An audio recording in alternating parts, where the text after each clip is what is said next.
Hey,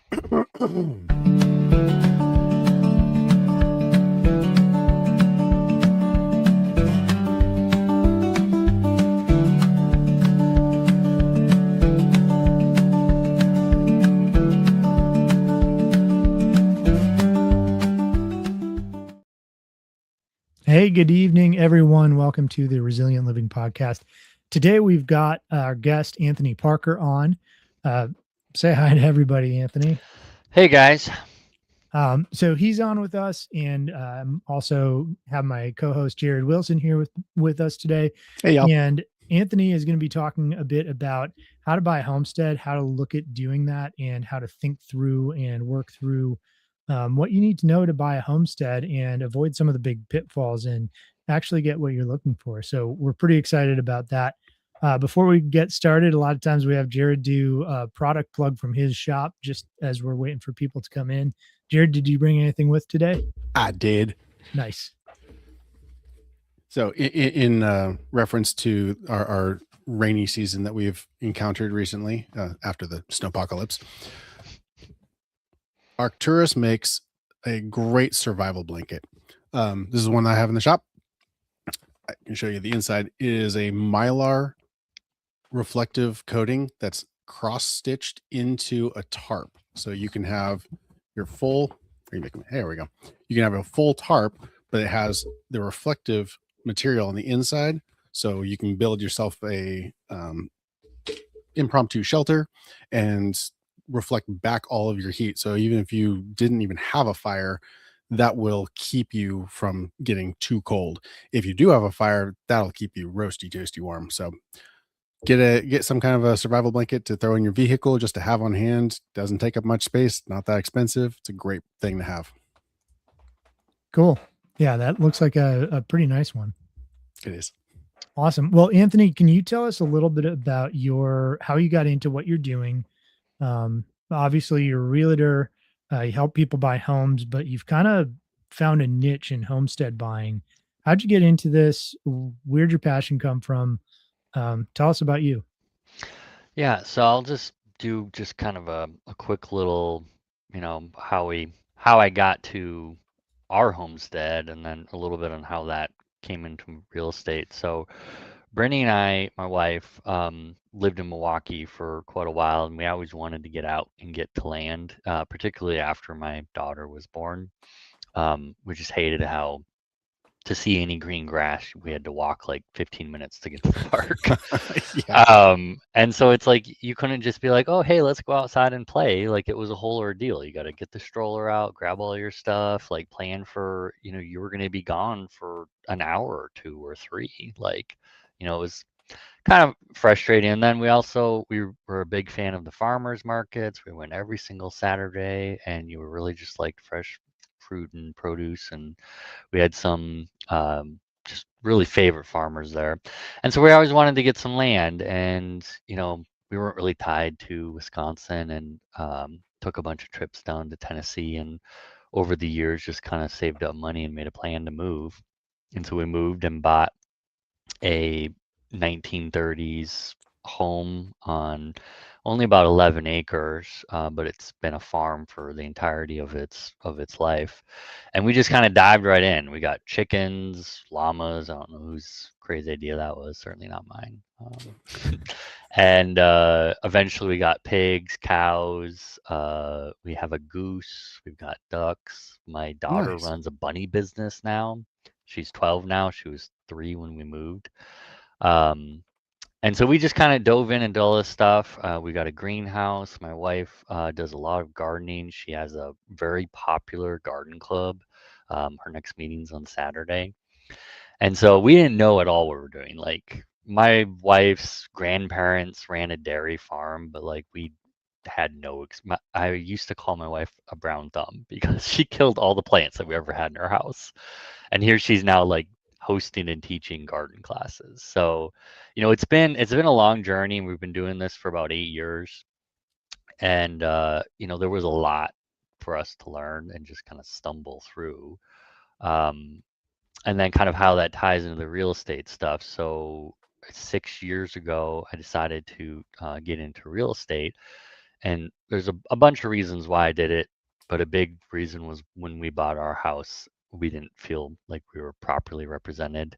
Our agent was a very nice lady, but she didn't know anything about buying land. She was not a very experienced agent.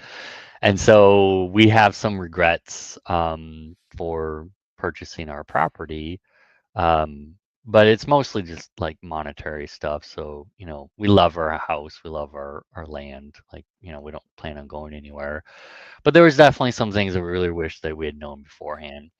So I just kind of went into it with a heart of wanting to help people to not have an experience like mine and to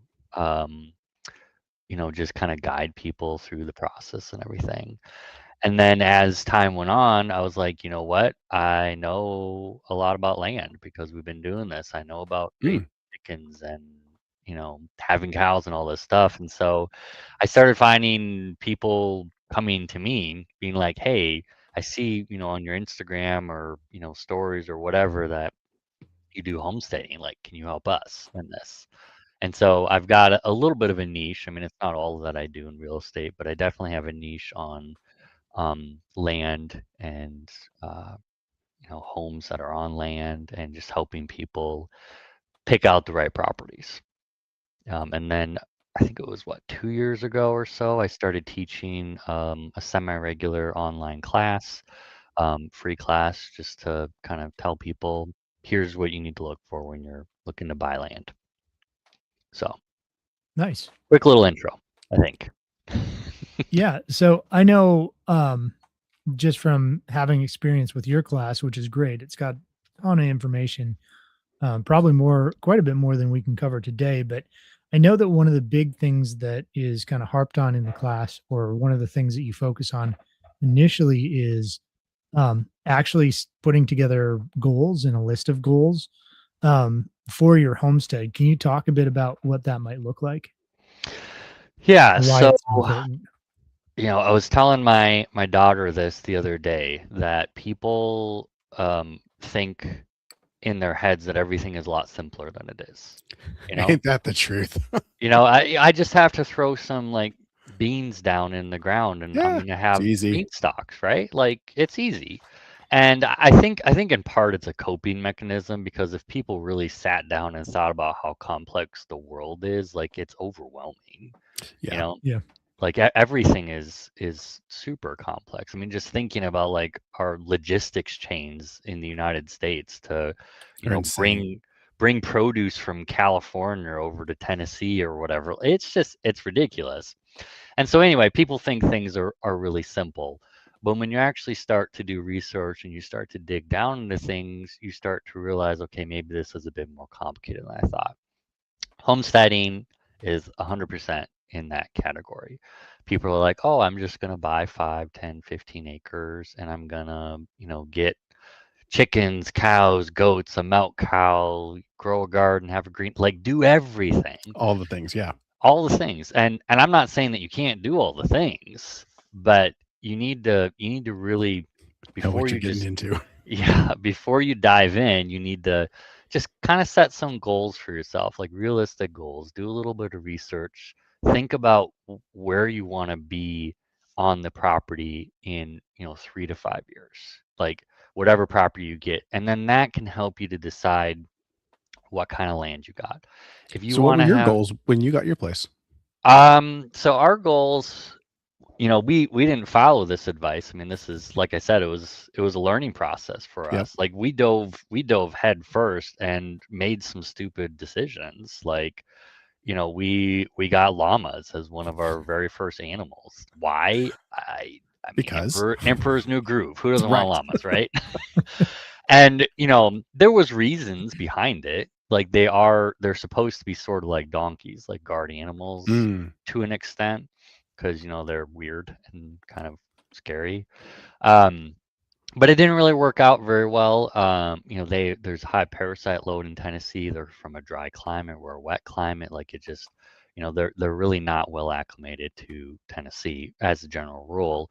And they, as we decided after having them for a while, they really don't have a whole lot of use. They weren't good at garden anything, and they don't really have products that you can use. So we didn't keep them long term, and I wish that we had just jumped into cows right away. But Mm. here's the thing: the funny thing about cows is meat cows are really easy. They're bred to be simple. Yeah. Like you throw a cow out on the pasture, and as long as they have access to grass and water, like you're golden. You know, I Right. mean, we'll look outside every once in a while in the morning and be like, "Oh, look, there's a new cow." Like, I guess our cow was pregnant. I mean, it's not quite that, you know, But yeah. but it is. Like we have an idea, you know, we don't get our meat cows pregnancy checked. It's not worth the money. And so we're like, okay, well, they're with the bull, Yeah. so If it happens, yeah. it happens, it happens. Like, I mean, we do planning, you know, we split them up, you know, if need be, of course. And so, I mean, we're not hands off by any means, but you know, we also don't have to worry about the meat cows as much. Like, you know, it's a storm outside, like they don't even care. Like they won't even go into the barn. They're just out munching their grass, chewing cud. Yep. But you know, we didn't know any of this stuff. Otherwise, maybe we would have jumped in the cows first. So our primary goal was just to try to be a little bit more self-sufficient. You know, try to grow some of our own food. You know, get some chickens, have our own eggs. We got meat chickens within a year uh, buying our property, and I'd never butchered chickens before. Oh. So that was a big learning process, and we again just dived headfirst into it. And so yeah, I mean our goals were primarily just some self-sufficiency and you know having a property that we could run around in. But I mean we had no idea how much work it was going to be. Like maybe we had a little hint, but it was a lot. But you know, getting back to just some of the things to think about when you're looking at your goals is, you know, the type of animal that you want to get is really going to affect the type of land that makes sense. You can have chickens on anything. I mean, you can have chickens on a quarter acre. Like that's not going to affect too much what you want to do. But if you're like, you know, I would really like to have, you know, a couple of cows or a small cow herd or, you know, some milking cows or something, you're going to want to start to get at least like 5 acres and you're going to want open land, not all wooded. Um, you know, if you want pigs, like you can have some wooded stuff, you know, that's fine. Just make sure that, you know, you're going to spend some time and money putting in proper fencing for pigs because if they get into your neighbor's yard, you're going to have a very irate neighbor very Yeah. quickly Yeah. Yeah. because they make a big mess.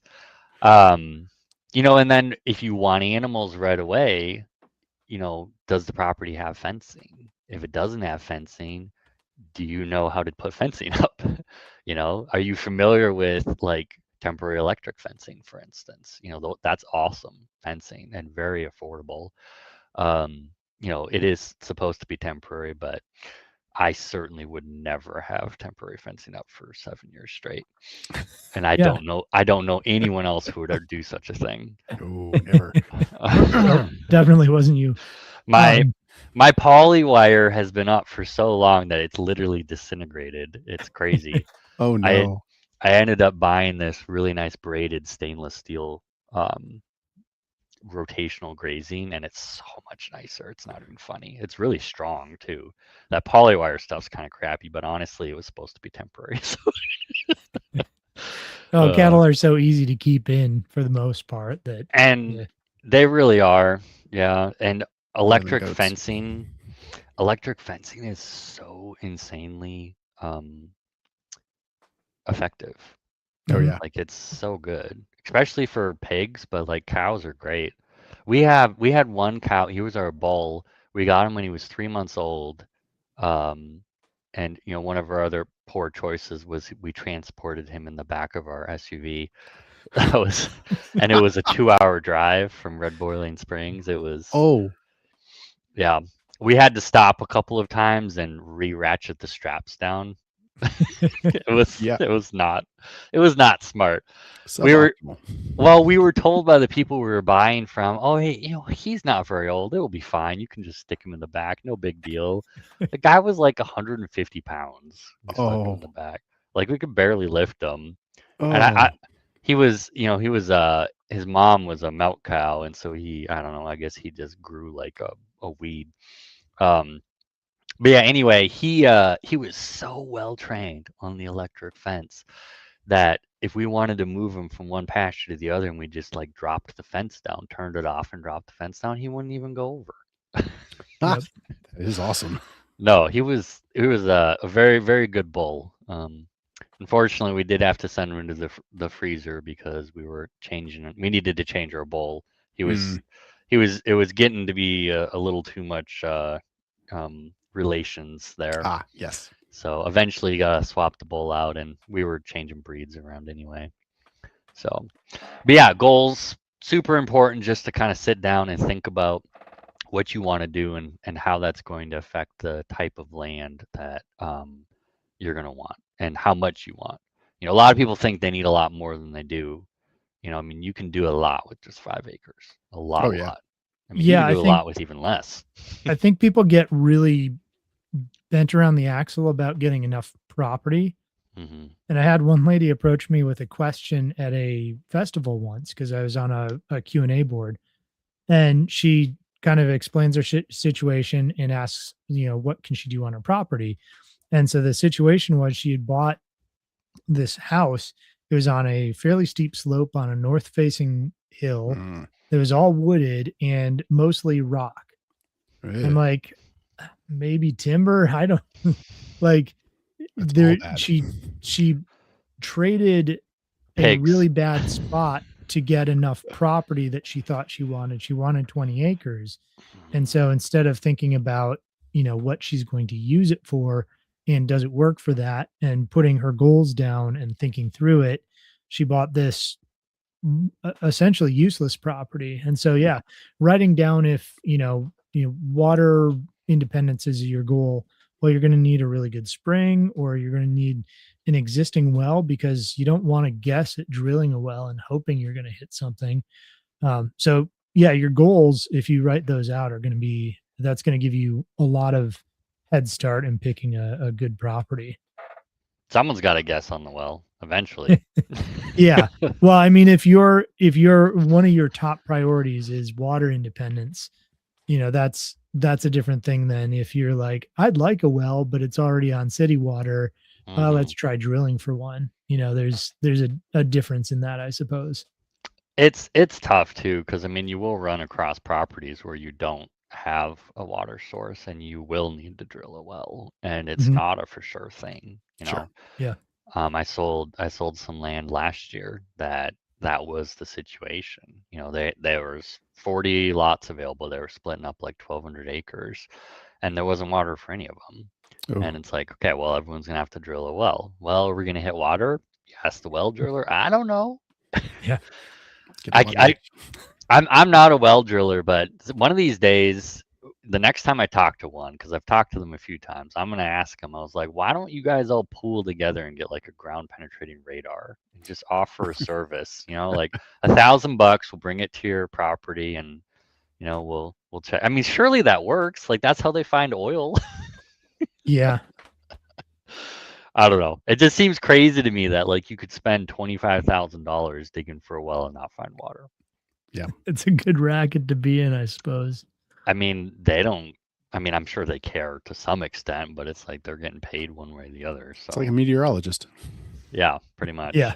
Well, and Pretty if they much. can poke two holes and charge you some extra, but get you a good well, Mhm. it works out well.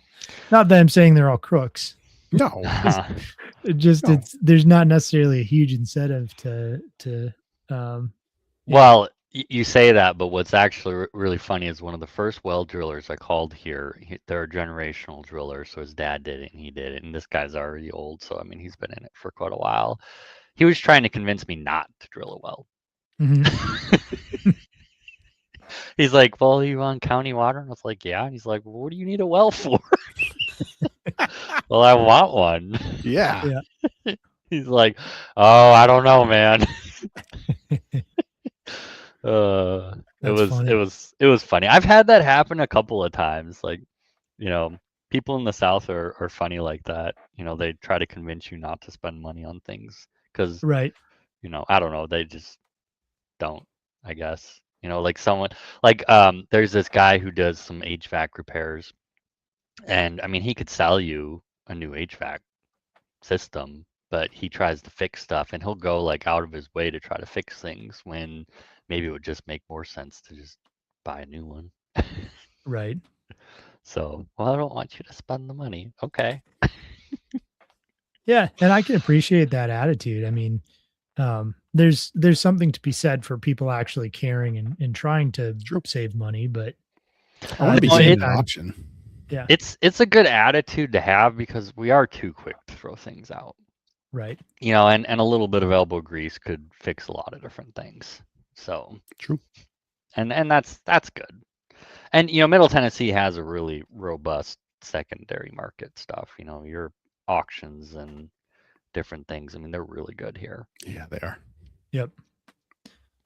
Man, kind of the next thing I wanted to hear your thoughts on is thinking about like access and what surrounds the property, because I know those are two big things that we really need to think about as far as purchasing a property. So, what could we even look at before going out to the property? Let's say using Google Maps or some other service.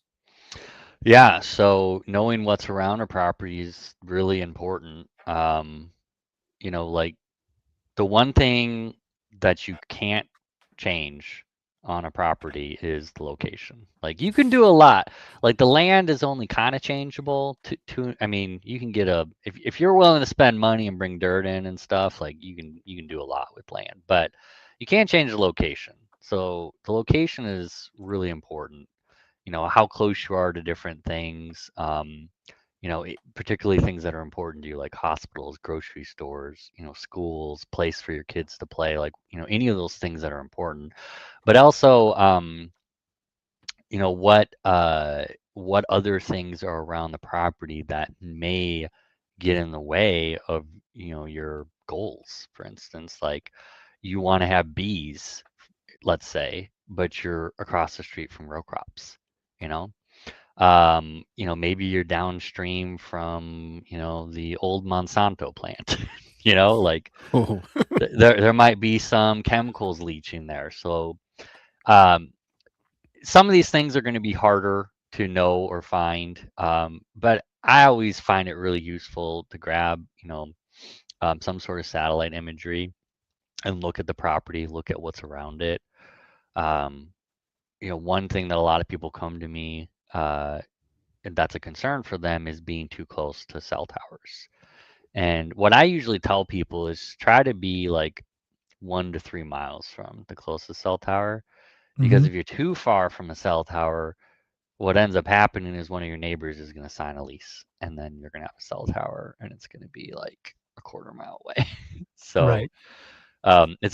in my opinion, it's actually better to know, hey, there's a cell tower 2 miles that way, and then there's another one 2 miles that way. Well, they're probably not going to stick one in the middle of that because your service is fairly decent. But you know, paying attention where those are at, um, you know, making sure that you have road frontage on your property is really good and important. Or if you don't have road frontage, that you have a very clear easement that's deeded. Um, you know, let's see what else. You know, if you're buying raw land, something you got to consider is you're going to have to put a driveway in. So you want to make sure that there's a good spot to put a driveway. You know, I mean, if you've got a property that's like straight down like this or straight up like this, like that can be pretty expensive to put a proper access in. You know, our And to maintain winters, it. yeah, and our winters here aren't too crazy, but you know, if you got something that's a pretty steep slope, I mean, you get a little bit of water or ice on the ground, you may not be able to get in and out of your driveway. So things to think about when you're looking at land for sure. Yeah.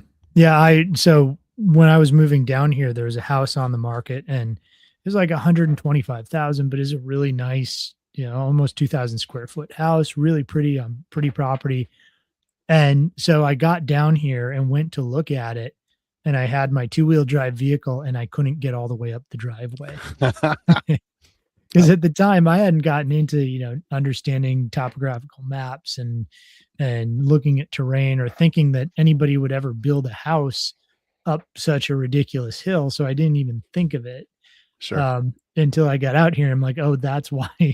That's Yeah. why that house is so. Well, it was also 10 years ago, so it was a lot less. But you know, it's something that I could have even checked online had I thought to.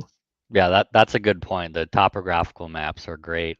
Although I will say there's a caveat with those is scale is darn near impossible on those things. You know, Yeah. because you look at a 5 acre property and you're like, oh, those lines are really far apart, and you go and look at it and you're like, Ooh. and then you go and look at a 100 acre property and you're like, wow, those lines look real close, and you go and look at it and it's like nice, gentle, sloping hills. So that's my caveat for anyone looking at stuff is you can get a fairly decent idea, especially once you're experienced in reading them and Hmm. understanding that scale. But at the end of the day, there's nothing replaces looking at it. So No, you and you gotta see it. yeah, you absolutely have to. And I've gotten really good at pulling that data and mapping it onto new maps, and understanding it to really finite detail, but or finite detail. That's a weird word. But even then, I need to go out to the property really to see somebody's property to understand what we're dealing with. Yeah, and I mean I don't know how accurate those topographical maps are. I mean I have to imagine that the land changes fairly substantially over time from when it's last been updated. So they seem to be pretty decent overall, but again, like there's going to be some sense of scale that's difficult to always Yeah, address. Um, and it's not always really clear if something's going up or down until you true. actually get on it, because at least none of the topographicals that I've seen tells you if it was up or down unless you can see another marker for the height and you can see that, hey, it went up or down. So Yep. Yeah, you have to use a it's called hillside shaded Mhm. on LiDAR, and that'll give you you overlay that with the contours, and then you can see much better where things are going. But see, most people don't. that's getting real crazy into it, and I'm like, let's Right. just go look at it. Yeah, that's right. Exactly. Exactly. Because we're gonna have to do that anyway, All right. you Yep. know. So yeah, because I mean, it's so important to look at the properties. I mean, it's one thing to like sight unseen buy a neighborhood home, but land, like you can't. Land does not photograph well, particularly if there's trees. It just Mhm. doesn't photograph well. Drone footage is okay, video footage is okay, but it's just the perspectives are just not right. And so you gotta look at something. There was this property last year where I looked online and you know I get a pretty good idea of what land should cost. And I was looking at this land and I was like, these prices are too good. There's something wrong. And I had a client who was like, well, I want to go look at it. And I was like, looking at the online photos and the overhead, I was like, these don't seem all that nice. But we went out and they were so nice, like super, super nice properties. Like I was really impressed with the price that they put on them and the work that the seller had put in and to like, making them viewable. And the listing agent was, really great about showing the properties and everything. And so, I mean, even me having done a lot of land, like, you really just got to go and look at it. Like, there's Yep. only so much that you can research from afar. Yeah. True. Um, can you tell us a little bit about thinking about utilities like water, power, when you're purchasing a homestead? Yeah, so you've got kind of three major things that everyone needs to think about, unless you're deciding to go off grid. But even if you're doing Mm, off grid, you still have to think about all three of these things, just in a different perspective. right. So you've got water, power, and waste. Um, so if you're going to be buying land, you need it to have a perk site so that you can put a Mhm. septic in. Like that's just bare minimum. You Right. know, there's probably some counties, more rural counties in Tennessee where I may or may not have seen people who just kind of fly by wire on septic stuff and just do whatever they want, you know. I'm not saying Um, that I have neighbors that have IBC totes in the ground, but Yes. Yeah, so I mean, but I think most of us, if we're going to be spending the money to like build a house and invest in a property, it's not that big of a deal to like spend the money to put a septic in. So, and it makes sense. Like if you're ever going to resell, and people should always consider the possibility of needing or wanting to sell, then you really want to have a proper septic site and a proper septic installed. And it's not nearly as expensive as people might think, particularly if you're from um, like the Midwest or the East Coast, Mm. um, because you don't have to dig them in the ground. I mean, shoot, half the septics I see about this deep. Oh yeah, right. um, so definitely, because Tennessee's a rocky state. Yeah. There are 100% properties out there where you cannot perk it, and they call those recreational only properties, basically. You could do composting toilets, various, Mm. in more rural spots, you could have your brown water, or gray water, sorry, not brown water, gray water, just go down the hill or whatever. I mean, there's methods around it, but generally speaking, you want to have a site that properly perks. Um, Power is important for the majority of people. We want to be able to have power, whether that be for your computer, your lights, your stove, heating, cooling, whatever. We want power.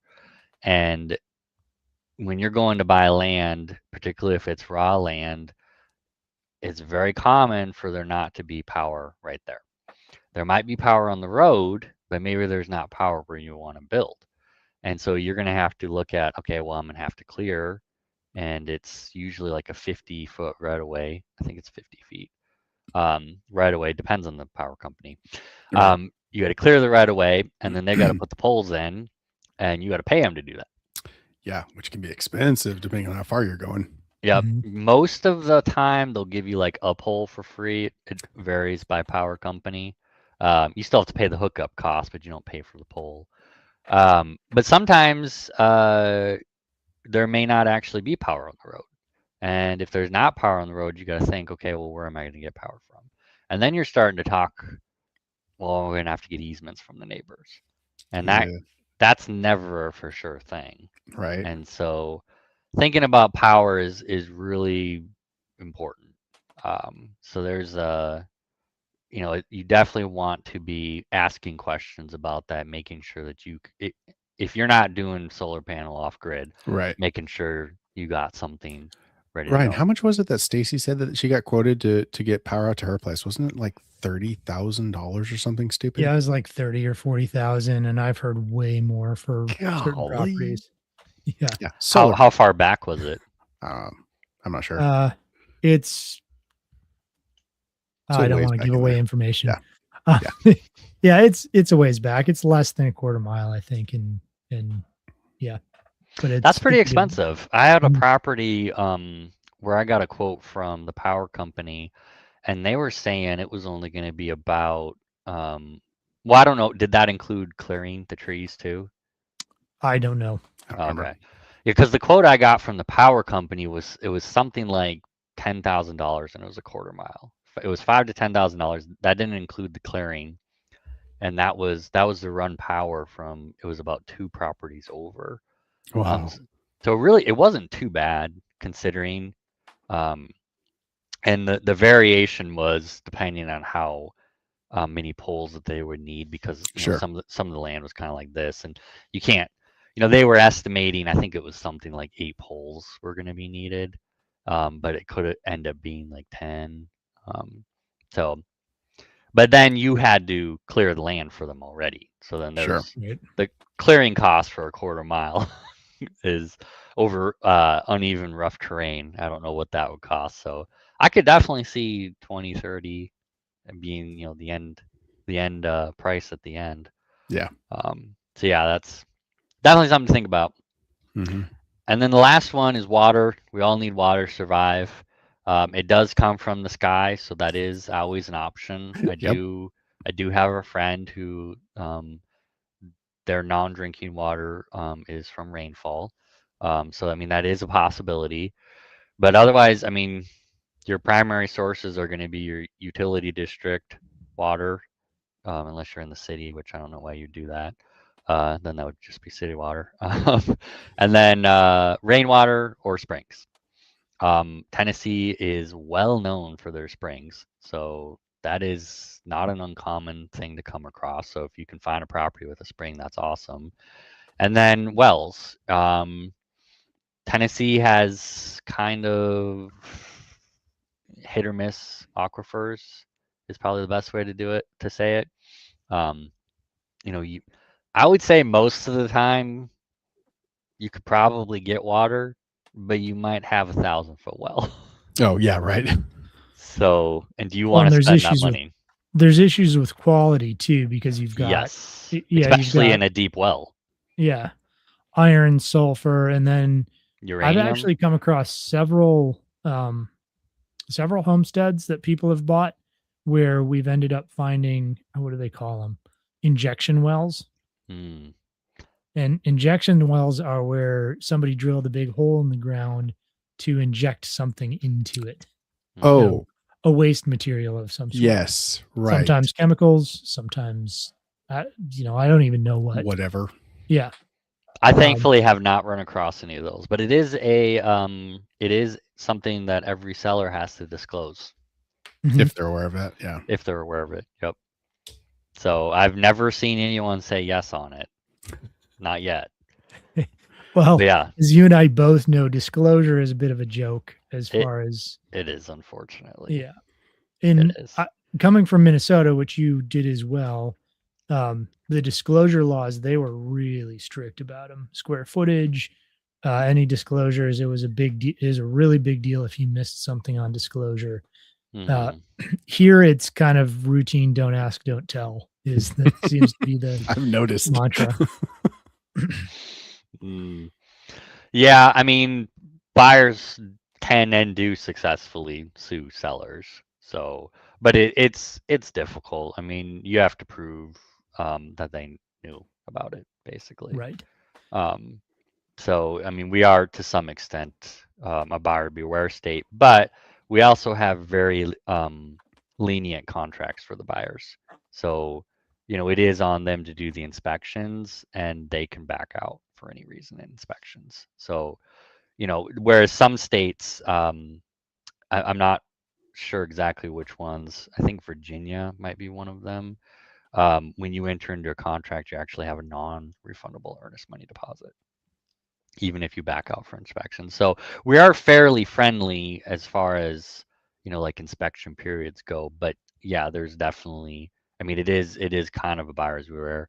They're supposed to. I had a client from another state come here, and they asked me for the property condition disclosure, and I send them the property condition disclosure, and they're like, "That's it."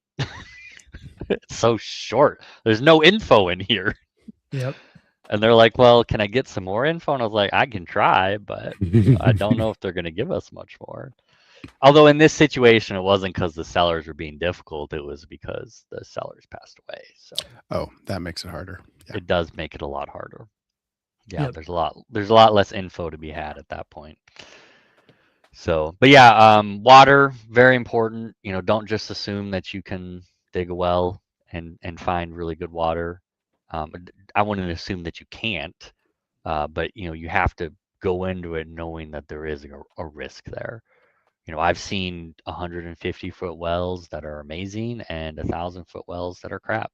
Yeah. Yep. And you might, I had a property where they had over 100 parts per million of sulfur, which the guy who tested the water said it was the highest sulfur content he's ever seen. They had to put in a very expensive multi-stage filtration system to be able to drink the water without gagging. Yeah. Gosh. And it was I a can really imagine deep the well. smell. Ugh. No, it was pretty rough.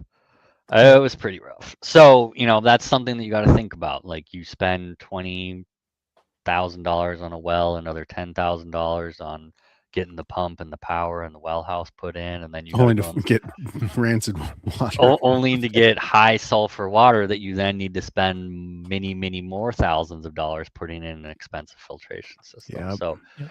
that is a thing that can happen, so think about it. Well, in springs here too, people might go and see water gushing out of the ground Okay, woohoo! and assume, Yeah. yeah, I've got a spring. And so there's multiple things to consider there. One, we have wet weather springs. So a lot of times there's springs that'll show up that are only for part of the year. Yep, I've got one of Um, those. Yep, you do. Another one that I've seen is you'll get springs that are in a place where they're not really capturable. Yeah, Basically, the area will get washed out consistently because it's in a specific spot in a valley where you really can't do much with it. Or it might be too far from the house or a building site, or it might be downhill, and that adds challenges. right. So even with springs, you have to be really aware of what it is, whether it's going to dry up, how if it's known to be a year-round spring on a consistent basis, and even then, you should probably have some storage to get you through some lean times. Definitely recommend storage. Yep. For sure. Yeah, I've sold a few properties where they had springs as their primary water source, and I mean, like anything that you control, I mean, you do have to do some work on it, do some maintenance, and you might get a frog stuck in your pipe. Yeah, Yep. algae can grow. Yeah, you can all. Yeah. Yeah, that's an ask me how I know story. Yeah, twice. But yeah. Oh. Did you saw somebody have that happen to as well? Yeah, twice. Okay. Because I've had that. I've have a client who I now maintain their spring on a couple times a year. And yes, frogs and other things getting stuck in the underground lines is a consistent issue.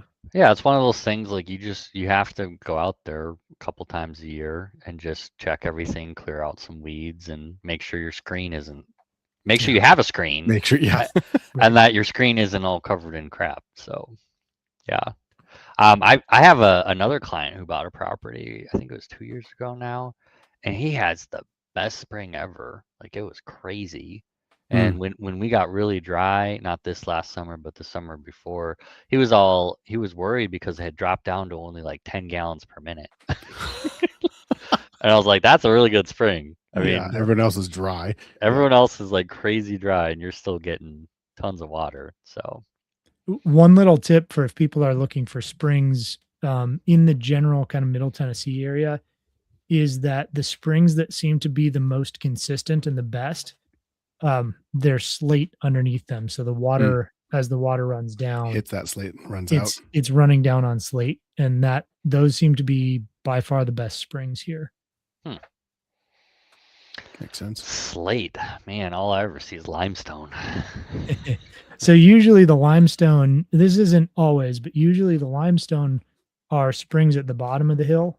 And the slate is actually uphill. And here in the topography, for whatever reason, it tends to work out that the slate is about 2/3 of the way up the hill, somewhere right in that range. So if you can get those springs, those are usually the best.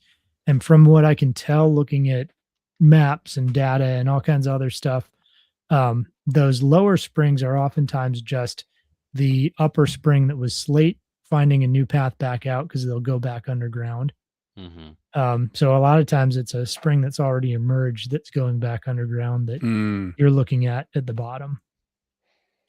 I always love driving around in winter and you see those rock faces and they're just like weeping water that's freezing into icicles. Yes. It's like, man, sheets water. of ice. Yeah, rock is so porous. It's crazy. It really is. Like if you really think about it, you know, obviously not all rocks created equal, but you know what we got here just seems real porous. Yep. Well, and that's what's really cool is you yeah. actually end up with this water battery where as water hits the top of that rock system, it takes time to filter down through. So you get this water that's essentially stored in place in a hillside, and it makes its way down until it hits something it can't get through, which is the slate layer because it's impervious. And then it has to find a way out to the edge. And so the water you're getting at one of those springs might be several years old as far as filtering through the rock. So it's pretty cool how it works. Or several decades if it was at the bottom of the hill. Yeah, it depends. Yeah, natural filtration systems. It's cool.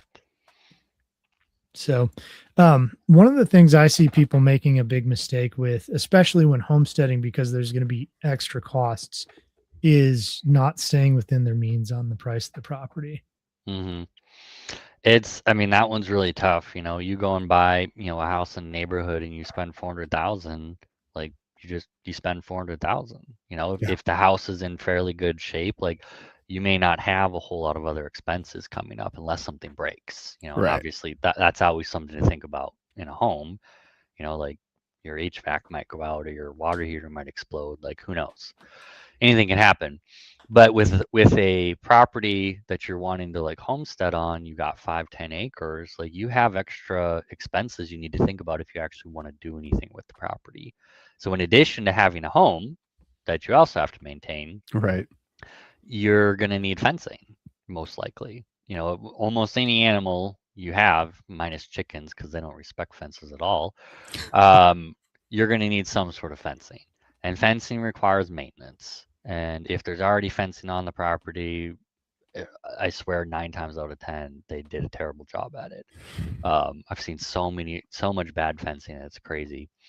Um, and so you got to think about that, and then you've got the acreage has to be managed. You know, it's got to be cut on the regular, otherwise the Tennessee weeds are going to take it over. Yep.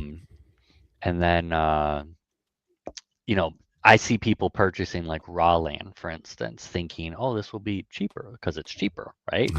Not Yeah. thinking I'm gonna have to spend all the money to clear this, and then it's gonna be a bare minimum of a year if you know what you're doing before there's really gonna even be any grass on it. So people try to like save some money on some different things without really thinking about, you know, what uh, what all the costs are really going to be. You know, do you need additional buildings on the property? You want chickens? Is there a chicken coop? If not, do you know how much that's going to cost?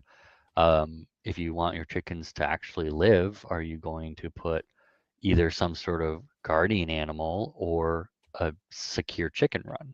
What's that going to cost? Either of those. Like they both cost money. One of Right. them continues to cost money because you got to feed the dog.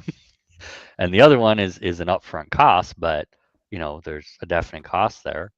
Um, if you have animals, there's maintenance on animals. And it varies depending on the animal, but you might have, the occasional vet visit. You got to feed them, you got to water them. I mean, my water bill is probably double what someone, in town pays Sure. because my cows go through 100 gallons of water a day. Like, Wow. Yep. and it's more in they go through darn near 200 in the summer. So, I mean, there's costs there. Yep. Man, And you and I need to talk about like setting up a pump in your spring with or in your stream with a Right. solar panel or something to yeah, reduce that cost. it is a year-round creek, but unfortunately, the flow in the summer gets real low. It's great now; it's roaring right now, but in the summer when I need it the most, it's definitely low. My thought was to get like a nice 2,500 gallon tank and just collect water off the roof of my barn. Sure. And the I think the I think the capturable area on that barn is probably over 2,000 square feet. So Oh, it's a that's a lot of lot of water. it's Yeah, a you lot can of do a water. lot with that. Yeah, so that was an idea, just do some basic filtration and then, there's no contamination over there because it's metal, so there's no shingle, granulars, or anything to worry about. The only tree we got over there is hackberries. So, but they're already probably drinking hackberry juice that gets into their water. Right. So that's been an idea, but I've got to convince the well driller that I actually want a well and get them out here to put one in. We had a well apparently in the 80s. Um, there was actually 3 wells on our property, as I understand. There was a non-potable well that they used for the pigs over by our silo, and as I understand it, based on scuttlebutt around here, because unfortunately most of the people that lived in this area back at that time are no longer alive. Mm, But what I understand is it was like a 40 or 50 foot well over there, which is real shallow. it's very And shallow. yeah, and so that was not potable. And then they had another well that it had to have been right off of our kitchen. It couldn't have been far off. I don't know how far, but it couldn't have been very far because we have a cistern under our kitchen. Oh, that's cool. Yeah. And so we have some old, well equipment, but we don't know where the well head was. And I talked to a well driller about it, and he's like, well, I mean, it's like 40 years now. Like, you're going to have to dig a new one. And so I know that there's water over there. The question is, how deep is it? Sure. Is it 100 feet? Is it 500 feet? Is it 1,000? So it's one of those, like, I'm 95% certain that it'll hit a fairly decent well, like water table over there. I just don't know how much I'm going to have to spend. So that would be my actual goal, is to do that, because, I don't know how much you guys pay attention to the water issues all over Middle Tennessee, but we're having supply problems. Van Buren County is bad. Yeah. So, Murray County, they want to put in a dam because there's not enough water. And Marshall County, where I live, like, they want to, they were spending tens of millions of dollars putting in a treatment plant. But, that summer, not last summer, but the summer before, when we had that really bad drought, like, it was standing water in Duck River. My wife and daughter went tubing down the river, and they had to get out and walk a couple of times. Gosh. Wow. And that's the primary water source for 100,000 people. Oh, yeah, that's not good. No. Yeah, I've noticed something really odd, and I don't know if there's any connection, but there's a lot of the lakes around here, like behind Center Hill Dam, and pretty much every lake I drive past in Tennessee appears to be like 10, 15 feet down from its normal height. Yeah, not even its high water mark, but it's like normal watermark. Right. And they've all been that way for basically since the middle of COVID, so 4 years ago. Right. And it was really odd to me because it's like all of a sudden all these lakes are running low way capacity. Down. Yeah. And why? Like I've not gotten any. We're not getting any less rain. So. Yeah, no, we're not getting less rain. Why are you dumping it? Right. Yeah, they have to be. The only way to do that is if they're managing it in such a way that they're draining it at that level. Mm-hmm. Or using extra power or something like that. But none of that really quite makes sense. So, anyways, one of those weird things I noticed is that we're not getting less rain, but our lakes are a lot more shallow. Unfortunately, and people consider this something political to say, but unfortunately, there's not the will to continue to build more reservoirs here. And it's silly. It's like we get 50, 60 inches of rain a year, and people want to live here. We should be damming up and making more reservoirs, because what's happening to all that water, it's just flowing down the rivers, into the Tennessee River, into the Ohio River, into the Mississippi, and into the Gulf. That's where it's all going. We're wasting all this fresh water that could be captured and used, because, why? Because some people don't like the idea of us putting dams in. And we could silly. Be using our property so much more thoughtfully too, right? Mm-hmm. We could be capturing that water on the property. There's a property I've been working. It's a property I've been working on that's 6 acres, and there's only 3 acres that we've done much of anything with. And there's a hand dug well on the property, and that well is about 20 feet deep, and it pretty much always runs dry in the summer. And since we've started doing things like more careful water management, improving the soil, putting in some swales, that well, I think, is on average about 4 feet higher in water table than. Wow. So it seems like it would just dissipate into other areas, but the well is directly downhill from where we're getting all this capture. So yeah, I mean, I prefer to be more on the micro scale of doing it on your homestead, on your land. But it does. I think we're just letting so much of this water rush off, take with topsoil, take with pollutants, and dump them all into the Gulf of whatever it is now.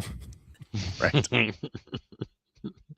Yeah, I actually have a spot on my property. It was interesting. I was looking at the federal maps, the GIS system, and it's always fun to look at that.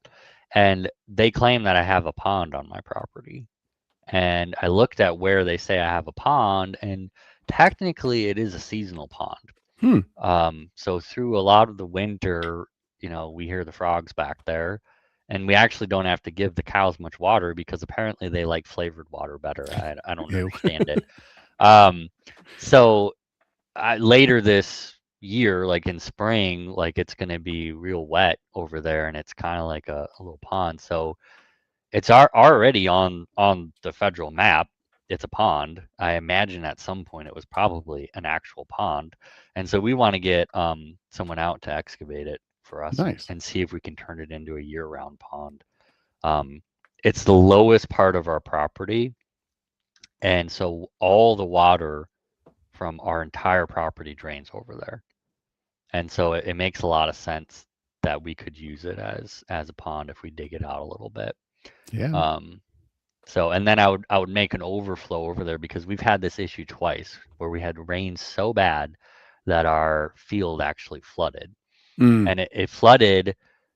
Basically what happened is all the grass clippings from our bush hogging year over year would get picked up, and then it would flow towards the back fence, and we got a field fence back there, and the grass clippings would get caught in the field fence, and then the water level would rise and rise and rise until eventually the water won and the fence lost. And then the water drained out because that's where the creek is over there. The water drained down to the creek.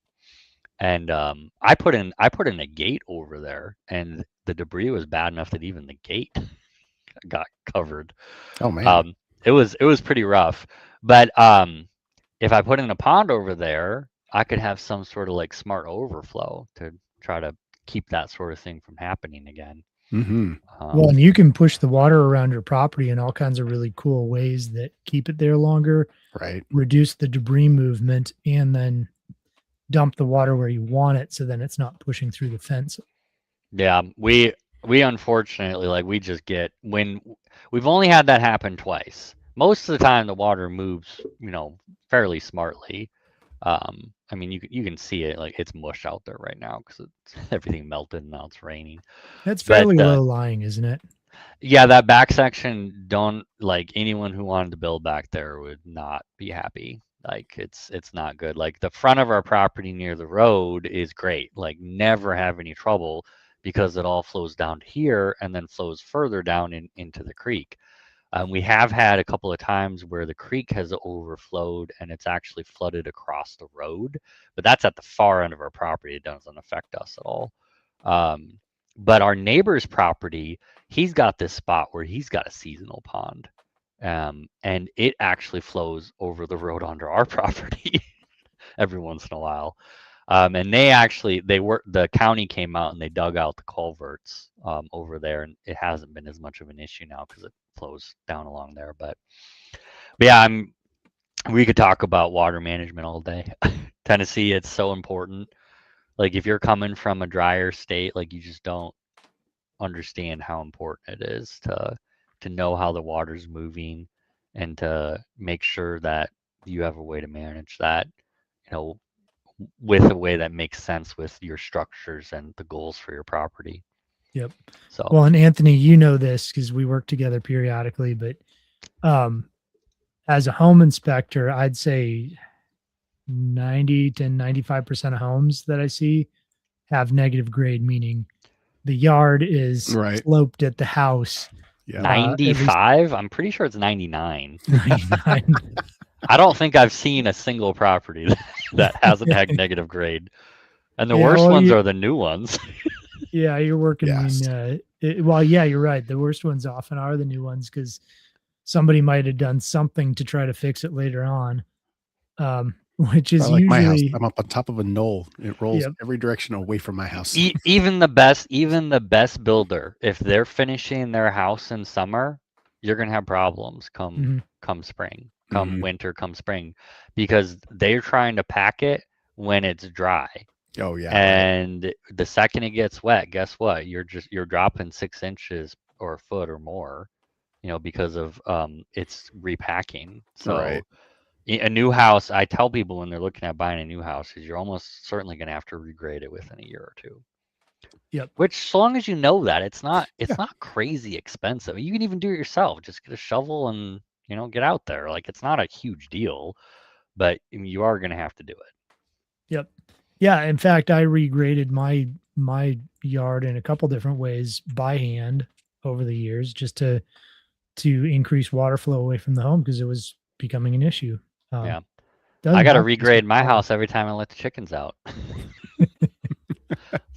Destructive little pieces of crap. We actually, what's funny, since we're on, we're talking about homestead stuff, we actually got rid of a lot of our chickens. I think we're in the late stage chicken phase. We're down to The like cycles, right? yeah, we're in the cycle. So we love our cows, and I swear our cow herd keeps growing. It's ridiculous. I think we have like 10 now, and we only have 11 acres. But we have very fertile land. You take a shovel and you dig like 3 feet down, you still got black as black dirt can be. Like, Ooh. everything grows really, really good. Like I said, it's been a farm for 100 years. But we just the chickens are just so destructive, and you're so hit or miss on getting eggs in the winter, and you're Sure. still feeding them. And so, their eggs are amazing. We really like having the chickens, but we just decided to just cut them down, I think, to about, I think we have 7 now. So a lot more manageable. Sure. Yep. No, it's Yeah, good. It's we've started adding ducks, which Yeah, and doesn't necessarily help. my wife loves ducks. And the thing about ducks is they're a crazy messy animal. Don't get me wrong, they're very Mhm. messy, but they don't destroy my wife's flower bed. right. They don't cause issues in the garden. They're not eating the tomatoes. They're not dirt bathing on the side of the house, creating a spot for water to pool. Like, they're not getting up on the porch and pooping all over the place. Like, there's so many things that the chickens do where we're like, we just want to keep you locked up all the time. Yeah. Yeah. And I hate to do that because I want you to run around and eat all the wood ticks. Yeah. Oh, yeah. Right. Yeah, they have their place for sure. Yeah. I like having. Oh, go ahead. We're letting the ducks roam around, and they seem to do fairly good at keeping the insect population down. Yeah. Now, they're if I pretty can good at that. find something that'll eat the Brazilian fire ants, maybe I need to import a Brazilian anteater or something. Maybe. Yeah, the fire ants are the one thing where I'm like, you know what? I'm okay with using just a tiny bit of 7 dust. Just kick Molten aluminum. Just pour molten There you aluminum go. right down there. because That's we a all beautiful have that sitting around with Oh. a forge to melt it down, right? Okay, I'm weird. Yeah. So our issue is, like, obviously, like many bugs and animals and stuff, they like your loose soil, and Yeah. they love wood chips and love things that are covered. So it's a constant struggle year after year in the greenhouse and in the garden. Like, they always move in everywhere, and you don't want to be using any toxic chemicals in there. So we've always just done boiling water, which works okay, but it's not perfect, and it's a constant thing. Last year, fire ants were really bad this last summer. They were so bad. I don't know why, but they were horrible. But yeah, I don't know. That's the one bug, animal, whatever, that, like, if I could just get rid of one. Well, Rocky Baking Pines or soda and Vic cornstarch. says, yeah, baking soda and cornstarch for fire ants. I wish I only had 4 mounds. I think Vic, I have 4 found your cable. mounds per acre. 4 Actually, per acre. Oh wow. probably- Oh. I wouldn't be surprised if it's more than that. What's funny is, like, any areas that you regularly mow, I mean, they don't go in there, generally speaking. But last year seemed to be different. Like, they just were popping up everywhere. You'd mow them down and they'd pop up again. You mow them down, pop up again. It's like, what the heck? If one thing you can do as well is, so many insects are boron or borax will kill them. Ants, it won't on contact, like, like it does with termites and other things, but they'll actually eat it. So as long as there's enough sugar, so you can use hot water, you can mix borax and sugar together. And borax is a natural mineral. It's not actually, I mean, If you Isn't look it it up, just there's it's just a salt, isn't it? I think it's a form of a salt. it might be it's boron with a little Mm-hmm. bit of other minerals mixed in with it, but it's naturally mined here in the US. So borax it's a totally natural compound. Um, I don't know how much I want to say, but there are people in the natural health realm who use it internally. Hmm. Um, Mm-hmm. it's you go online and look and you'll be told you'll die if you touch the stuff, but in my opinion, it's very safe as far as using around your garden, things Hmm. like that. So, anyways, you can use hot water, borax, um, and a bunch of sugar and mix them together, and you get this kind of goopy liquid. And you can put that in a can next to the anthill, and if they eat it, they'll take it back to their Ah. take it back inside and feed it to their queen and things. I tried that last year with we had some ants that got Mm-hmm. in the house. There wasn't fire ants, it was just regular ants. And I tried that and I thought that it had worked because they Oh. disappeared for a bit, but Uh-oh. apparently it didn't kill the mound. And with ants in the house, like it was really bad. Like it was hundreds and hundreds of ants. I Yeah. ended up having a pest control guy out just to fix that specific problem. But maybe Yeah.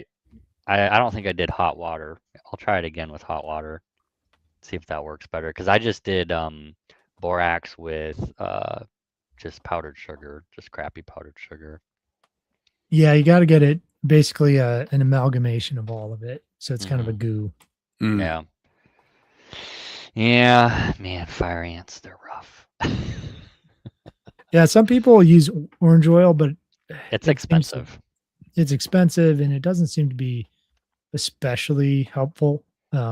So it's there's a lot of different opinions out there. I'm interested in trying out Vic's solution of baking soda and cornstarch. I'll try that. Yeah, I think it's I not have going to hurt both of anything, those. right? And they're both very cheap. I Mhm. like cheap because Cheap is I good. have a lot of fire ants. Yep. I can't do an expensive fire ant thing because I have too many of them. We actually what we were doing for we haven't done this for a year or two. Um, we would take our big pot that we use for dunking our chickens when we butcher them, and we would fill that with water, put it on the propane heater, and just boil water right in the garden, and then you just scoop it out, Pour dump it it on the things. on. It works. It's annoying to set up, but it works pretty good. You just have to plan to be out there for a while because it takes a little bit for I don't know how many gallons that is, but it's a lot of gallons of water. I think it's like 112 quarts or no, that can't be right. I don't know. It's a big pot. I can stick turkeys in the thing. Big Nice. pot. Yeah. Yeah, it's a big pot. Have you had to deal with the ground hornets at all? No, nothing like that. Just Buggers. we get a lot of the dirt daubers, which I don't mind them. I mean, they make a mess, but Yeah. Mhm. they're not aggressive. We get the red wasps, which Yeah. they don't seem that bad. They're aggressive, but I honestly think their sting's not as bad. Mhm. As the yellow ones. Mhm. The yellow wasps, the yellow jackets, I feel like they're the worst. We don't get a ton of them. We mostly get the red ones. The black and red ones, if you've ever gotten stung by those, in my opinion, are the worst. Yeah. Because Yeah. they'll actually make whatever tissue they hit hard. Mm. So you'll get like it'll swell Big up and get raised up welts and yeah, but like your whole arm, it's a venom of some sort, and it'll actually Mhm. turn your arm muscle hard Yeah, or wherever they sting you. the wasps really like our house for some reason. It's a full-time job keeping up with them every year. I was in a garden last summer watching one of those red wasps, and it came along, and there was a worm I was about to pick up, like a caterpillar. There was a issue in my garden. I was about to pick it up, and I see this red wasp come in, grab the thing, pick it up, and take it. I'm like, oh, these guys have a really cool purpose. They actually Wow. eat those pests. They can have a purpose near the garden, just not around my house. Right. We get a lot of bumblebees, and our neighbor who's got over 330 acres or something, Wow. he has tons of wild bees, like tons and tons. And so they'll come over and we just have swarms and swarms of bees all over my wife's flowers Awesome. every year. So I'm sure they're making some very delicious honey somewhere on his property. Nice. But they're great pollinators. I don't think they're probably doing much about the bad bugs, though. No, probably not. I'm sure. We tried to capture a hive. We did capture a hive, one of the swarms, one year, but it was too small to survive. But I bet you they're really good bees because they're really acclimated to this area now. As I understand it, the guy who owned our property back in the 90s, in the 80s and 90s, he was a bee farmer. And he apparently had a lot of hives, and they would swarm and go into the woods, of course. And so we've got like bees that have been around here for probably 60 years. Wow. Like, talk about well acclimated to an area. Yeah. Mhm. So we'd like to try to capture our swarm at some point. We've got everything set up. We just need a new bee capture box, because I changed the frames I got. I bought a different hive, and I need different frames for them. But yeah. Do you know Adam Martin from beekept.com? Yes. Okay, Yeah. good. We've my daughter and wife took his bee class many moons ago. So I have a Awesome. whole bunch of bee books. I think they're all back there somewhere. I don't know. There was this guy who, yeah, there it is, Keeping Bees. There's this guy who he wrote a book, and we ended up buying his book, and he uses a slightly different type of hive. I can't remember the name of it. And that was the hive I ended up buying, and it's a little bit different than what a lot of people use. But based on my research of this, which I did this a while ago, it seemed like a really good option. So Is it a top bar? Or yeah, is that what they're called? I can't remember the name of it. It's not the normal method where people like can stack them. This one's not Yeah. meant to be stacked. That's the Langstrop or something like Yeah, that. that's what it is. Yeah. Okay. Yes, that sounds right. And I can't remember exactly why I like that, but there was some reasons why it seemed like a slightly better option. I believe it's the predominant European way to do it, if I Okay. remember correctly, whereas the Americans primarily use the other way. But since I have no intention of ever buying a queen bee and only ever intend to capture wild swarms, it seemed like something that was really bee friendly would make sense. Mhm. I don't know. I don't know quite enough about the subject to really speak too intelligently on it. I just remember all the research that I did. This guy was very convincing. And he's been a beekeeper like for 40 years or something. He's wrote multiple Yeah. books and all The kinds of hives stuff. we're used to and the way that people are told to manage them, I think, is problematic. It's not how bees operate. And that was part of the reason why I kind of looked for an opinion that was a little bit different than what the common consensus in the United States was, because how many stories have we read about our collapsing bee population? Right. And I'm like, well, if what everyone around here is doing is wrong, maybe we should do something different. And so that was that was part of my thinking on why don't I'll give Europeans crap for a lot of stuff, but they've been keeping bees for thousands of years. So there's probably some reason that they're using that method. And as I understand it, their bees are probably doing pretty good over there. I don't hear about them having bee dying off populations, so there's probably something to that. Yeah. Well, we've got some other issues with colony collapse disorder that I think there's a lot of factors in it that everybody goes, oh, there's, we've found the issue. And it's it's this. I'm like, no, it's lots. no. I'm sure that I wouldn't be surprised if there's genetic decay problems because people are all buying their queen bees. Sure. And then they replace them after a year. There's no chance for them to like really acclimate to your area. No, you're right. So I believe they use some form of effectively artificial insemination for the queens. And the way that it would happen in nature is the new queen flies out of the nest or the hive, and the strongest drone bee catches her. Mhm. And so it's a very different process, and basically it eliminates the weak of the brood, Right. and they're completely upending that. And so yeah, getting a wild hive or getting a hive from somebody like Adam Martin, who has actually let the bees do their thing the way they do it, um, and he's done that over generations of these bees, you've got much stronger bees. And so that's why I mentioned him is he I was at, I think, Back to the Land Festival, and I'm just talking to people on site there. I had a booth and things, and I start just kind of hearing little bits of somebody talking. They're talking about bees, and it's Adam up on stage, um and I can hear him saying all the things that I had thought were wrong with beekeeping, and saying, yeah, you don't have to do it the way they tell you to do it.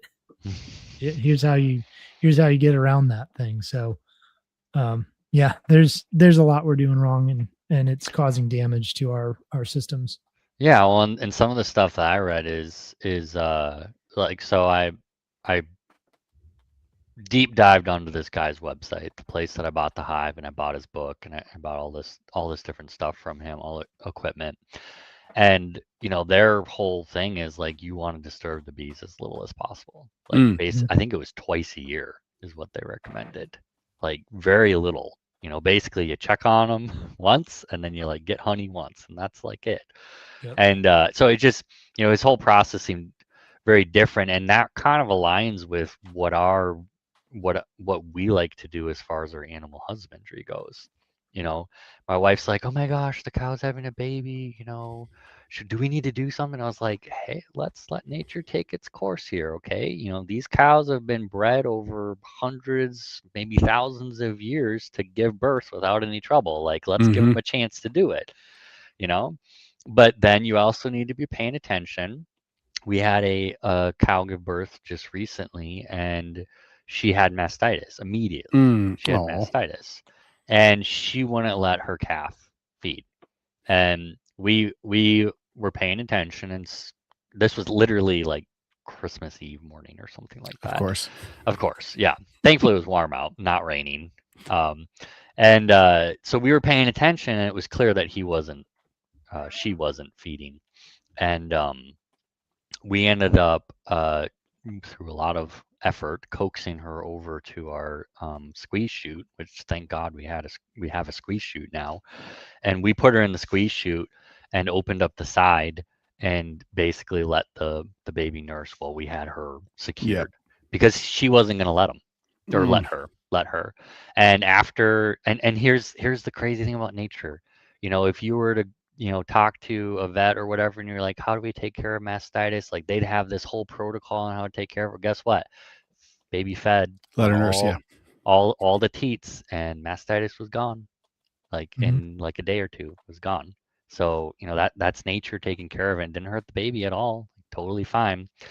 So we had her in the squeeze chute for about an hour, and then we let her out. And then we just kind of kept them in an enclosed area for a bit, and it was totally fine. So I'm very big on the minimal intervention, as minimal as we need to be, because nature needs to have a chance to work its magic. Yeah, Greg Judy, I don't know if you're familiar with him, but he's kind of a pioneer in the rotational grazing realm. And he's this kind of older, cranky guy who's hilarious to listen to. But he's got this giant flock of sheep at this point that he grazes on other people's property, and he only puts up one strand of electric wire. And how he got there was basically every single sheep that jumped once he had enough sheep, every sheep that would jump the wire would be dinner. And it didn't matter the size. It didn't matter if they were still a little small or whatever else. Like, that was his rule of thumb.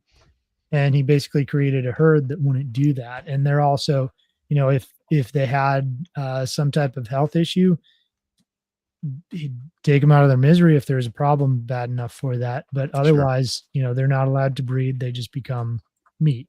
And so he's bred out a stock of sheep that is extremely resilient and resistant, especially where he's at, and easy to manage. He's not the guy in Missouri, is he? He might be. I don't know. Oh, I'm okay. not sure Because where he's at. my wife was telling me about this guy out, and I'm pretty sure he was in Missouri, who bred his sheep to be parasite resistant. Yeah, they are. So it may be the same person. It could be somebody else, but I'm yeah. sure. I'm sure more than one person's doing that sort of thing. Yeah. But it's like we don't let animals fail, Right. and call them like Anything really. We intercede in gardening and animals and a lot of systems that we shouldn't. yeah. And I mean there's a fine line between managing something like Right. your animal husbandry and getting in the way of what's going to make your herd or your flock stronger over time. Because like we've had cannibal chickens. Like we don't want cannibal chickens in Right. our flock. They go bye-bye. Mhm. We don't want egg-eating chickens in our flock. Guess what? They're going to teach it to other people, so they go bye-bye. Yep. Like, there's things that you've got to manage, of course, and get those out. And, like, yeah, fence breaking cows. If you got cows that are consistently breaking fences, like they need to go to the freezer. Yep. Yeah, we had a rooster that we named Taco as a threat because the threat was if he ever goes after one of my girls, he'll become a taco. El Polo Loco. Yep.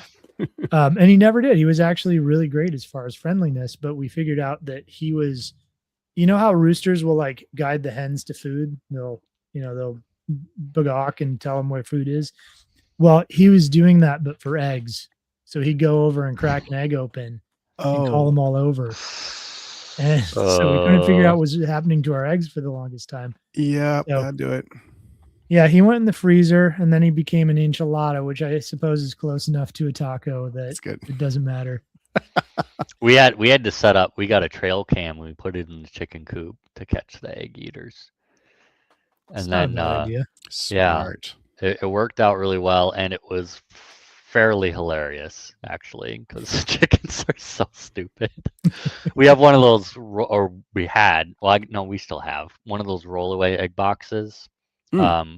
So you can mount it where you can get to the eggs from the outside. You just flip it open, and it's set up in such a way that it slopes down. But it's really nice. It has like this little pad in there and all this stuff, and it's got these little flaps so they have some privacy, and they seem to really like it.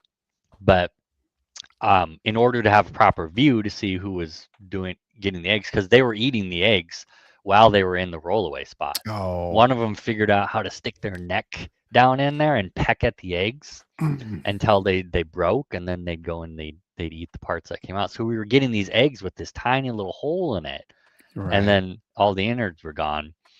And so what I did was the little flaps, I flipped them up on top and I taped them on.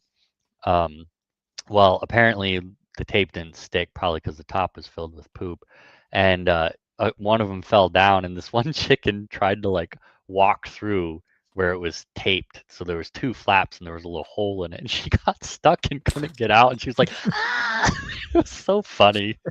She figured it out. It didn't take her long to get out, but they're hilarious. So we did end up, we narrowed it down based on the video to like 3 chickens. We took the 3 chickens out. We stuck them in a different area where they couldn't interact. And when we discovered that there was no eggs being eaten, we figured that we had the right culprits.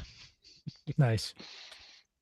So yeah, they're chickens, man. They're naughty sometimes. Well, and you brought up trail cams. I'm actually a huge fan. Because you don't really have any privacy concerns with trail cams because it's just staying on the SD card. But a lot of them now have time lapse options. So you can stick one up and have it take, anywhere from 1 to 100 pictures a day, however many you want. Right. Whatever interval you set. Yeah. Yeah. But you can, time lapse your garden over a summer or. Oh, that'd be super cool. Time lapse your orchard or some project that you're working on that's a little bigger that's going to take a few weeks or whatever. You can have a time lapse of it with very inexpensively. You can pick these cameras up for under $40. Yeah, I was gonna say they've gotten so affordable. It's crazy. The one I got is like waterproof. The battery doesn't seem to last long, but that might be because I'm using rechargeable batteries. They don't seem to, the voltage being lower seems to wear them out faster. So I don't know, but it's It's pretty nice. I mean, it has really good night vision too for like Mhm. such a Yeah. cheap trail cam. Right. One, you can get them with Wi-Fi, so if you want to, like, they don't connect to your Wi-Fi network, but if you want to, you can sit remotely and pull pictures off of them. So they're great for security cameras. Hmm. Um, or you just want to watch wildlife or whatever, but they've got so many uses and they really are quite good. They're high quality, high megapixel images. Yeah. Yeah, and if you don't beat them up, they'll probably last a very long time too. Yeah. Yeah, they're like dumb technology. They are. They're the Mhm. stuff you wanted technology to be, but then it ended up not being. You know, it's funny because like I remember my very first digital camera was, gosh, like 2 megapixels or something. Yeah, I'm right. pretty sure it was $150 or $200. Mhm. You know, now you can go and get a wireless trail cam for $50, Yep. Right. and it will take pictures at night, which my camera couldn't. Yeah, right. Yeah, no, that's pretty funny. They are very useful. Yeah. All right. So a little bit more back on topic. I have one more question. Jared might have some others. Mm. But I was just wondering what you think, if I were to press you on what you think the biggest mistake that people who are looking for a homestead make, what do you think it would be? Hmm. Well, I mean, I can think of a few things, you know, not just any one thing, because nothing's ever as simple as being just one thing. But you know, and we've touched on a bunch of these, but one of them would be, you know, buying land that's too far away from major amenities that you need. Like it's super attractive to be like, hey, I want to go and buy in, you know, Wayne County. I like Wayne County. Wayne County has no codes. You can do literally whatever you want there. You call up Wayne County, you call up the Wayne County people and be like, so can I do this on my property? And they're like, whatever, no big Why are deal. you talking to me? Yeah, right. Yeah, why Just go kill literally, us. why are you talking to me? Just do whatever you want. And you know, but you're far from stuff. And Sure. maybe you're okay with that. Like that's great. Like, but you got to think about, you know, how far is too far or how close is too close to various things, you know, and everyone's going to be a little bit different. You know, Yeah. some people don't think about where the sun is. Ryan touched on this person who bought a north-facing slope property. They don't think about where the sun is. You know, we need sun for everything. You know, I've got the front of my house faces the north. The ice on my sidewalk didn't melt until today um, because it never gets any sun. Sure. So, you know, I'm not going to be growing a garden right there. So, you know, but my land's relatively flat. I don't have to worry too much about north-facing slope. But if you're buying a more hilly property, which that's Middle Tennessee or Mhm. East Tennessee even, you got to think about that. Making sure the property doesn't have any regulations that are going to, or restrictions that are going to get in the way of what you want to do. Like that's something that's really important to think about, like to be looking at any deeded restrictions. You know, obviously most people who are looking to get some land aren't going to end up in an HOA, but there may be subdivision or deeded restrictions. You might be buying in a municipality that has some sort of restrictions outside of like maybe like um, in Middle Tennessee, at least outside of like Davidson County, you're generally going to be fairly good as far as county stuff goes. But if you're in city limits, you know, anything could happen. Yeah. And Um, that's something I see come up in, like Facebook groups about buying homesteads, and is how do I know if this area has restrictions, or and it's like it's kind of hard to know and it's kind of hard to find. And that's where dealing with somebody like you who, your area pretty well, the counties pretty well. You might not know every single piece of property right off the bat, but you know the tools to find that information. yeah, Um, definitely. I yeah. mean, we always look for that. And I mean, we always get title searches, which, you know, it gives all the possible title history on a property. And we've occasionally run into some things that um, we never would have caught up front, you know, because it was Mhm. buried somewhere in the title. Oh. And examples are like there wasn't mineral rights on a property, and or Ooh. one property they didn't have timber rights to the property. Someone else owned the timber rights. And there's ways to address these things. Like these aren't insurmountable obstacles, but you need to know about Sure. Right. them. Yeah, you don't want somebody coming on and clear cutting your property Right. because they had rights to. And it's not, I mean, that sort of thing doesn't generally happen very often, because what's those were usually signed away like a long time ago, and Mhm. regulations and rules have changed, and EPA has done stuff. And so, someone, if you don't have your timber rights, mostly what it's going to do is stop you from harvesting timber. It's not very likely that they're going to come in and harvest timber. Like it could Sure. happen, but they have to do it in a way that's friendly to your land, and a lot of times it's just not worth the effort for them to do it. And so it's not usually super difficult to get those sorts of rights back. Mineral rights is in Middle Tennessee, like generally speaking, the only thing you're going to run across is like phosphorus, and they're not Yep. really mining that here anyway. Mm. So the mineral rights in Middle Tennessee is not a big deal, but it is a much bigger deal further east, because they do have gas Mm. drilling out there. Sure. And obviously it's a huge thing in Texas with Yeah, oil right. and stuff. So certainly something to think about. Well, to hit on that just a little bit, something I've seen in my area, and honestly, I consider it a bit of a scam, and there's more reason for believing that. But there's a bunch of people who are buying properties, and they'll buy the neighboring property and a property at the same time, and they'll create deeded access for septic systems so they can divide land they otherwise couldn't, then resell the house, but not, they might disclose that there's, deeded access for a septic Oh. system for a new house, but they kind of hide it. And if your real estate agent isn't, careful enough about looking at the documents, you may have somebody digging in your backyard, a few months down the road. Sure. I've run into that a couple times. So it's not crazy common, but it does pop up for sure. It's actually in my area specifically. So Smith County, Trousdale County. That doesn't surprise me, because it's rockier over there. So Right. it's going to be harder to find those sites. So when you can find a spot, you want to use it.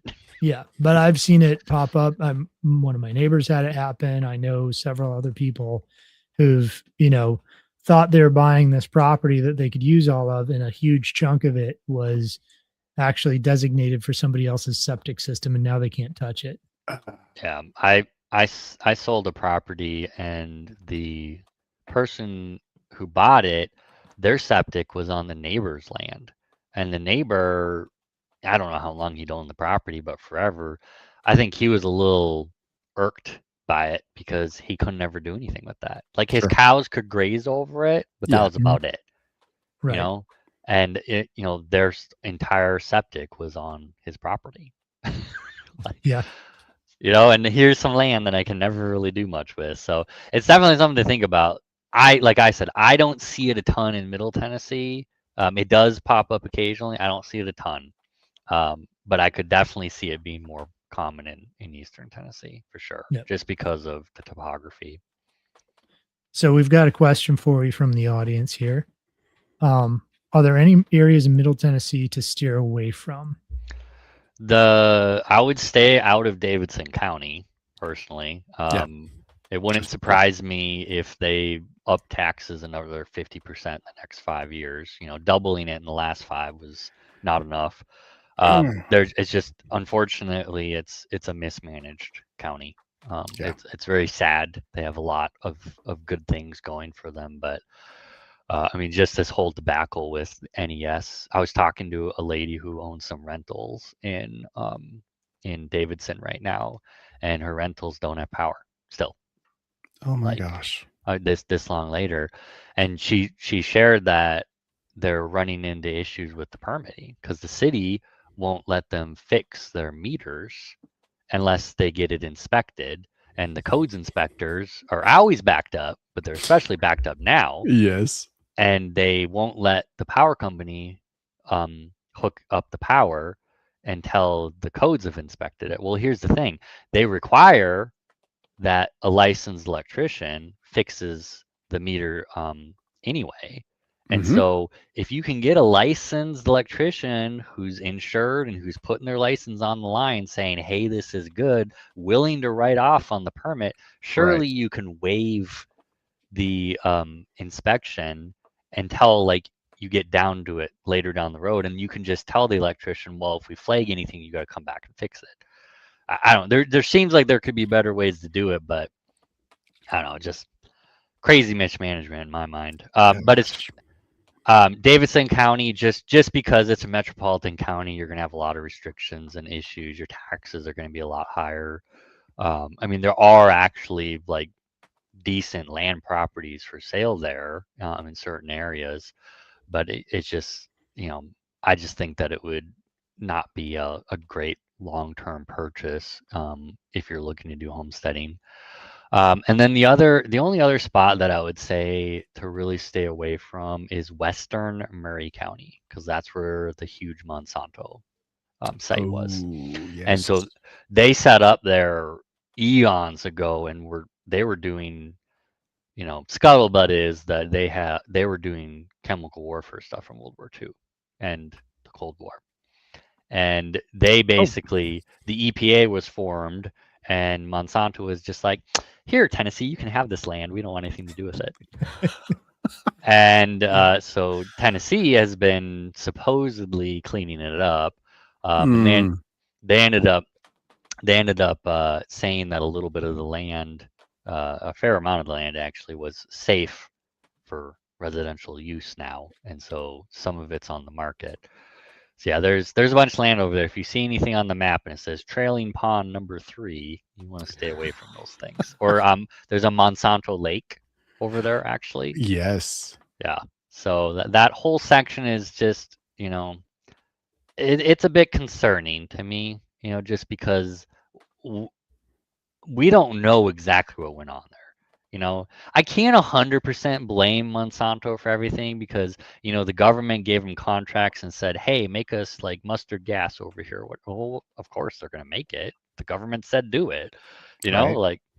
but on the flip side, like they completely absolved themselves of any responsibility in cleaning it up, which is a pretty terrible thing to do. Yeah. Yeah, and it's the federal government asking for it, and now it's the state government and local government Yes. having to clean it up. Yeah, and I don't know what they're cleaning up. The crazy thing is, I don't know if you've ever seen any pictures of the land over there. It is the most beautiful land ever. It looks like nature untouched because it's been 45 years, 50 years for nature to reclaim it, and it looks it. I mean, if you ever want an idea of what nature will look like after 45 years of nobody doing anything with it, just look over there. And so I feel like it's I don't know how much they're really disclosing what went on and everything. I've heard that they're doing tests and stuff, and so maybe, you could become comfortable with it. But most people, when I talk to them about it, it's not something that they would want to take on. Yeah, nobody's going to trust that they've run, what they do, they run the wrong test and go, look, it's clean. Mm-hmm. Well, and this thing that wasn't even there in the first place isn't there. You dig a well and you hit some underground cache of toxic chemicals that they decided to bury. I mean, that could happen. Yes. Or it just would be really concerning to me, which is unfortunate. Yeah, who knows if they had injection wells?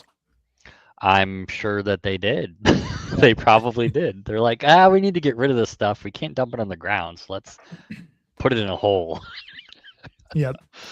Yeah, I generally say avoid any of the major metropolitan areas. So Knoxville, Chattanooga, the counties that are those, and generally speaking, even the counties that directly surround or touch those are generally going to have a lot more manipulation by, like developers and things like that. So one that I just found. So I don't work over in Knoxville. Okay, so I'm not on the the up about all the stuff to worry about over there. But I did hear that you don't want to be too close to the Oak Ridge facility because apparently the background radiation from all the stuff that they did there actually spreads out pretty far. I think I read something like it's a noticeable increase out to like 50 miles, Wow. Oh, which is huge. Well, and And they're partnering with CERN, so yes. where's my who tinfoil knows hat? what they're doing? Yeah. I thought that was only for their computer, the AI computer system, wasn't it? I Okay, don't fair know, enough. but anybody partnering with CERN, you gotta be a little bit Keep an eye on them. suspicious of. Isn't it Oak Ridge where they're going to test out the SMRs? I thought it was over there somewhere. It wouldn't surprise me. Yeah. I think it was Oak Ridge. They were going to buy like the first one or two, so that could be cool. Yeah. Yeah. So where are we at? Got off on a tangent. No, that's okay. I Good. I think we kind of got through a lot of it. The finances part, that's one of those things where I generally just tell people go talk with Anthony. He's got lenders he works with that are good. You don't need to know every in and out because most of it's going to go. Eyes are going to glaze over, right? We'll lose the few viewers we have at the moment. There's a lot of options So, out there. We'll just say yeah. that. There's lots of options. Anthony's got a good handle on that, and the people he works with can get you even more information where you need it. One mistake that I'll mention, and this will sound self-serving, and it is and it isn't at the same time. So if you remember what I said about why I got into real estate, it was because I felt like our agent, despite being a very nice person, didn't really know what was going on, what they were doing. Okay. I'm not going to trash talk any other real estate agents. Everyone's got their strengths and weaknesses. I do not run across very many real estate agents who actually understand land. So if Mhm. you're looking to buy acreage, either to build on or to homestead or whatever, it's very important to hire a real estate agent who actually has experience in that. Yep. There are agents out there who their land experience is simply, development. And while that's better than maybe, your Joe Schmo agent, like that's still not quite the same as someone who's got a mind for, what makes sense from like a homesteading farming sort of Sure. perspective. And so hiring the wrong real estate agent, you could end up buying a property not knowing what you don't know, and then running into issues down the road. So trying to get connected with an agent who, at the bare minimum understands it, but better, case would be they're living it to at least some extent, really can be very helpful. Now, if people are looking in Tennessee, maybe in an area, let's say Crossville, where you don't work, do you have a bit of a network of people that you work with or other agents that you tend to refer to that might be at least a little bit more in the realm of understanding homesteads? I do to an extent. It's a very difficult. It's very difficult even for me to find agents that actually understand it in other areas. I'll default to if I can't find someone that I know specifically is going to be good in homesteading, I will find someone who actually does land deals. Mhm. Because at least someone who actually does land deals they're gonna be able to speak to some of the important things like your power and water and septic and subdividing and road Sure. frontage and various different things. So at least you're most of the way there.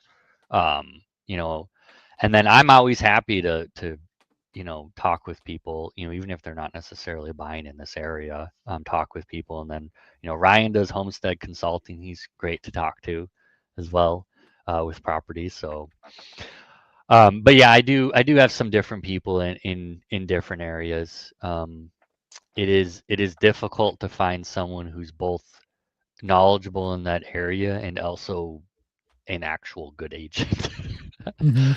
I know that sounds terrible and maybe self-serving to an extent, but unfortunately, in every single profession that I've run across, there are good people and bad people. And Yep. by bad people, I don't mean like they're actually bad people. No. I mean, there are bad people, Oh, I yeah. suppose. But what I'm talking about is not the bad people. I'm talking about the people that maybe aren't as good at their job as other people. Like, Yeah, that Venn diagram is a very small sliver.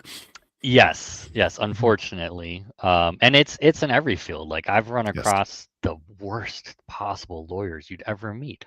You're like, Oh. you went to 8 years of law school and passed the bar, and like, seriously? And doctors, like, I come across terrible doctors all Oh, the time. yes. So like, it's not, it's certainly not unique to real estate agents, but there's a lot of people who get into the field because the barrier to entry is pretty low, and they get into the field and they don't take the time and the effort to really properly learn it. And it can be the same for other fields. I've had some CPAs that I was just really not happy with their quality of service. And so finding a good real estate agent, finding a good lender, finding a good inspector, Yes. those are all just really important. Like, you need someone who's really going to take the care, and they really care about their work, which can be tough to find these days. So I struggle with finding that in other people sometimes. Yeah, for sure. No, I've seen multiple home inspection companies come and go in my area, because it looks like good money, right? But they don't realize, one, how litigious it can be if you don't do it right, and two, how much nuance there is into actually informing the client in what they need, rather than just taking some pictures and saying that doesn't look right. So yeah, it's everywhere.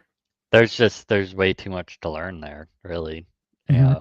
For anyone just to jump into it, like, I would say home inspecting is probably another one where it's kind of crazy. The barrier to entry is so low, honestly. Yeah, in some ways it is, and in some ways it isn't. I know people who have failed the test, 3, 4, or 5 times. Sure. Well, it's the same in Um, real estate.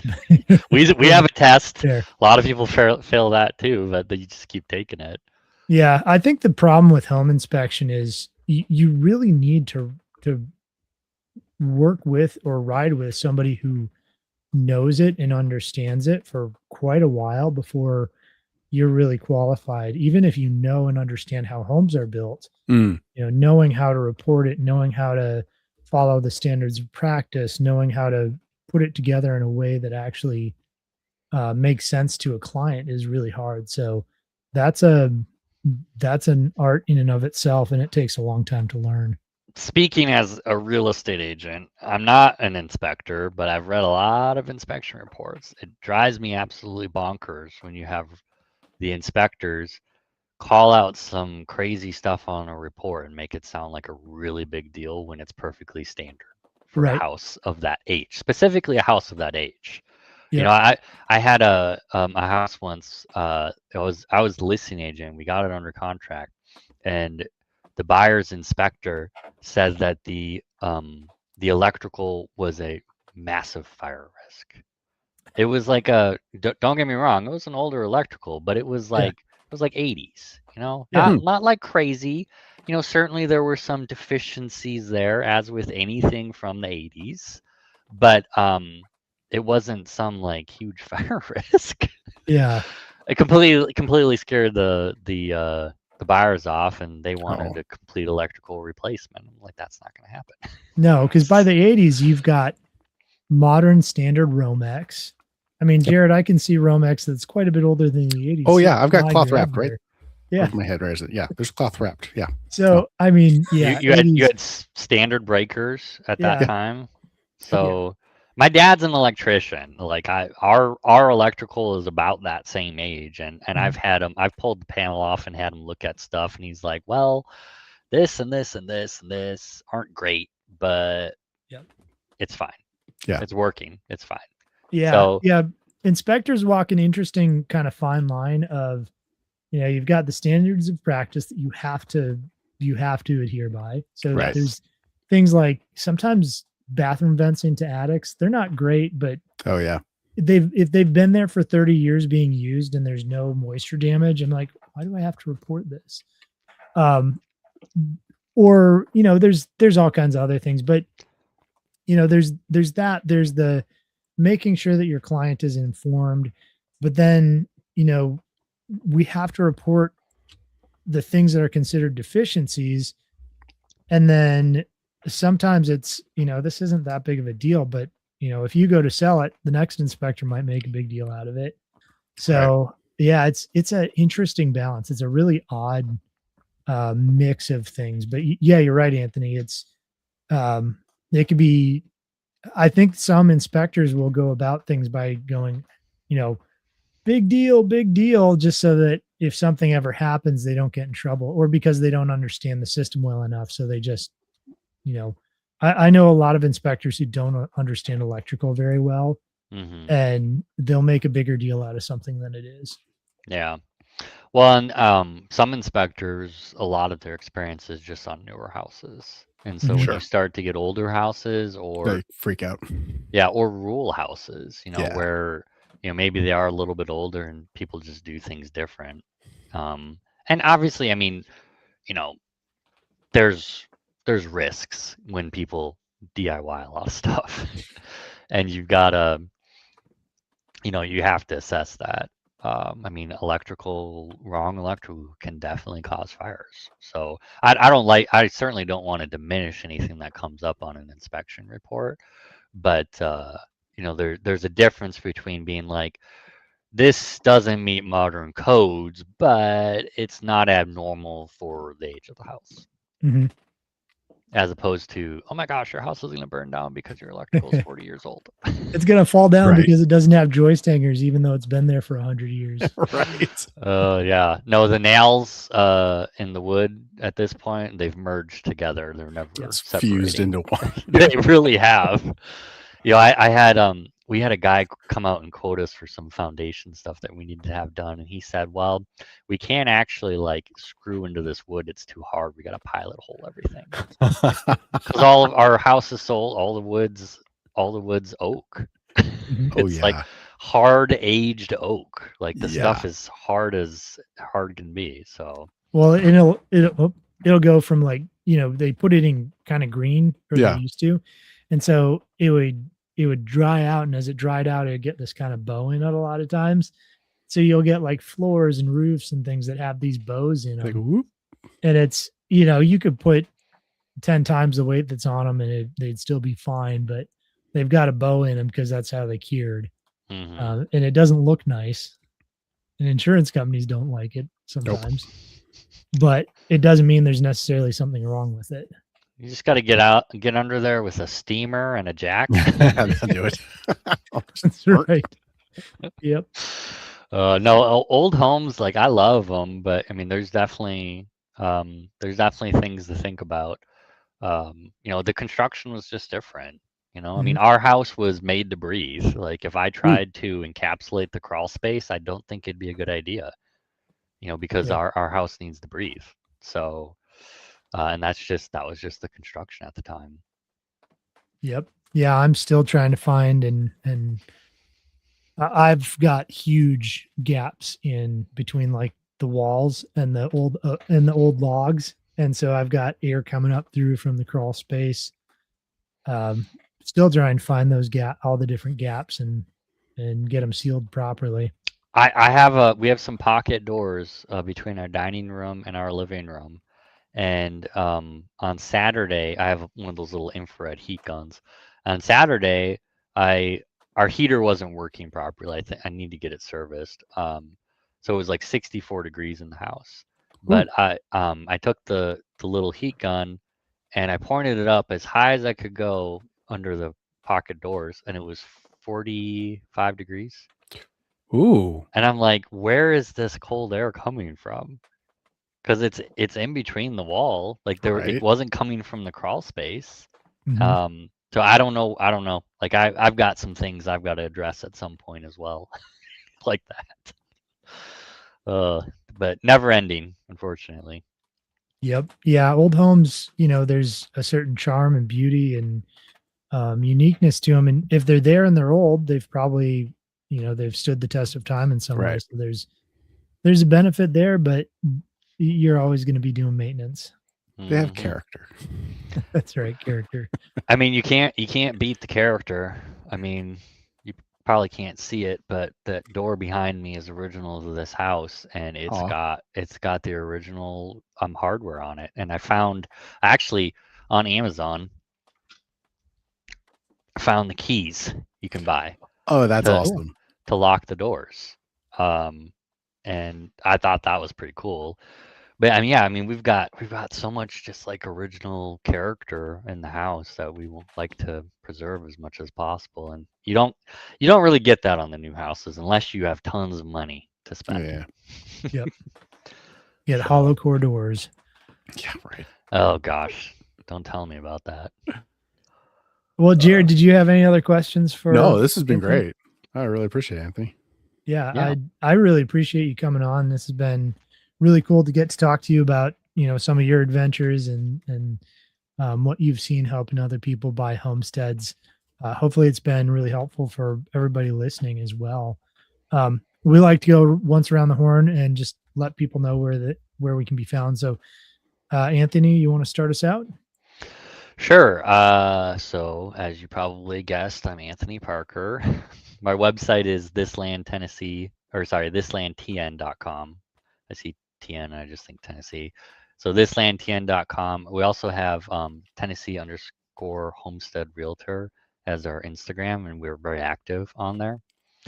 And then if you ever want to call or text or whatever, my phone number is 931-321-6890. You just put it out on the interwebs. Yeah. Now you're sunk. Yeah, we I get so many spam phone Oh calls. yeah. me too. Yeah, so I put if people are watching this on YouTube, whether live or afterwards, I put Anthony's information down there. So links for him are down in the description, as well as for me and as well as for Jared. So speaking of Jared, do you Yes, sir. want to give us your spiel? Yeah, who Sure. are you, Jared? Who am I? I'm Jared Wilson. I own Resilient Living. So we're a small store right between Sparta and Spencer, right on 111, corner Hodges Ferry Road. I sell freeze-dried foods. I sell books. I've got a whole bunch of books on growing crops, raising critters, bushcraft, whatever. I got my firearms license this morning, so we'll be getting set up in the next month or so to do firearm sales and gunsmithing. So that'll be the next step. I got a whole selection of knives and camping gear, and yeah, so swing by the shop and check us out. You can check us out at resilientliving.com, and all the other socials are all Resilient Living. I want to be your friend, but you're too far away. Oh, road trip. Yes. Check out our website. I love Sparta. It's such a cool town. It and is. I mean, who would not want to be able to live in Sparta and say, "This is Sparta"? They don't say it as often as I liked. That was my expectation. I moved here. I'm like, this, it's got to be Like, why not? That's so unfortunate. Missed opportunity. It's like you go up to Paris, Tennessee, and you're like, "Come on, there's an Eiffel Tower here." I'm in Paris. I would want to if I was in Paris, I'd be like, you know what? If there is not a French bakery here, I need to have one. Like, Yeah, I may not be right. French, but But there we're gonna have needs one. to be one here. We're in Paris. Come on. With an espresso shop in it. Yes, definitely. Yeah. Speaking of, there is actually a really cool French bakery in Nashville. I can't Nice. remember the name of it, but we love going whenever we're Nice. in Nashville, which isn't crazy frequent. And he's an actual French guy. There you go. That helps. Yeah, it does. think. It does. I think. All right, maybe. Ryan, what about you? All right, my name's Who are you? Ryan Steva. If you're watching this on my YouTube channel, please like and subscribe, or if it's on Jared's, do the same. But I help people with homesteading stuff. You can find my information at the homesteadconsultant.com. And then my YouTube channel or handle is the Homestead Consultant. And basically anywhere you search online for the Homestead Consultant, that'll be me. So that's my spiel. Thank you both for being here. I've had a lot of fun talking with you. And you inspect homes. And you, Well, yeah, I usually don't. I don't want to confuse people. Oh, okay. Sorry. Homestead consultant, no home Yeah. inspecting. That's right. No, I inspect homes too. It's his alter ego. That's right. Yeah. Well, I mean, it's kind of similar. Like you know, I know I've sent you to some properties where you did both at the same time. Yeah, it's actually kind of cool. There's one recently, and I obviously have to be careful about what I say or who I say it about. But yeah, it's really fun getting to do the inspection and kind of a overview of the property at the same time. And I've done a couple of those for you. Mm-hmm. Yeah, no, it's always very helpful. So, you know, because you know, I'm walking through properties with people, and I can point out a lot of stuff, but you know, Ryan can really go more in depth on some things. Well, cool. So, Thank you so much, Anthony, for being here and spending your night with us. yeah, thanks for having me. Absolutely. Thanks everybody for watching, and catch you next time Tuesday at 7 like normal. Yeah. Okay. See ya.